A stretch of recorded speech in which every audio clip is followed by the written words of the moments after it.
Guys, in this video I'm going to be showing you guys how I use the flip entry. Some people call it liquidity or liquidation entry to catch my trades. I've used that entry to catch a couple of trades on gold and a few other pairs, but I trade gold mostly, so that's the entry I use the most. That's like one of my favorite entries right now.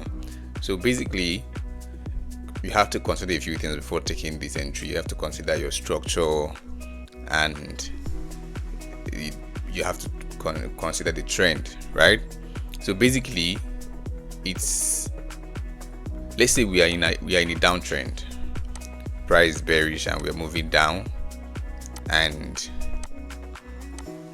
we have a sweep of liquidity here. We have an incomplete pullback giving us an inducement, and price finally breaks structure here, and then obviously we expect price to come back up. And for people that trade supply and demand, QMR and all that, you expect to sell from here to continue the downtrend, right? This would be a valid sell zone. That's the break of structure right there. And this was a sweep of liquidity. We got that right, and this becomes our inducement. So this for me is a very valid setup. It's a very valid setup, but sometimes price does not respect these things. This has become our strong high, right? Meaning that it is a protected high. Price is supposed to respect it for us to continue the downtrend. Now, in a case and a situation where price comes in here, gives us a reaction, goes up again, and maybe breaks down. Now, let's say this is the internal structure. Take for instance, this everything happening here is internal structure, and you see internal structure has turned bearish because this low has been taken. But instead of price to keep coming down, sell and break the structure, price violates it and takes out that high for us. Now, when price does this supply has failed, causing a break of structure to the upside, right? Now, this is where I look for my flip zone entry. This has become a flip zone. This zone has become a flip zone. The supply was flipped, and this became a zone for me, a demand zone for me. So I'm going to mark it out, and this would be my area of interest, point of interest for a buy, to continue the buy. Right now, this has swept liquidity. The couple of things you need to look out for while taking this kind of trade. There are boxes that needs to be ticked. The first one is the flip must happen within this supply zone and this zone. So this is our strong high, this is our weak low. Price was bearish, right? Now, this flip to be valid must happen within this supply zone. If we had broken above here before having this flip, then for me this wouldn't have been a flip anymore. If this reaction happened after price aggressively broke above this structure and then it gave this, then it will not be a flip for me. I wouldn't be approaching this structure or this situation as a flip zone. But this, as you can see, happened within the supply zone. It's a reaction to the supply zone, meaning that we can now say, okay, the first box has been ticked, right? Now, the second box would be a sweep of liquidity. As you can see, liquidity was swept here. This low was swept, giving some people would say, okay, this is a change of character, I'm going to be selling from here, and they got taken out here, right? So right here, liquidity was swept here. That's the second box. Remember the first one, it must happen between or within a valid zone. The second one is it got swept, it swept liquidity. The third one would be an inducement or liquidity to take the trade. So which would be, price would have to do something like this, maybe retrace a little bit and then go up again. In this case, this low has become our inducement, our liquidity to take this trade here. For me now, this trade is valid, this zone is very valid, because I'm expecting price to come back down, I respect this flip zone, and then I'll take my entry and maybe do my 5R or so, whatever it is I'm targeting. But you need to be aware of structure.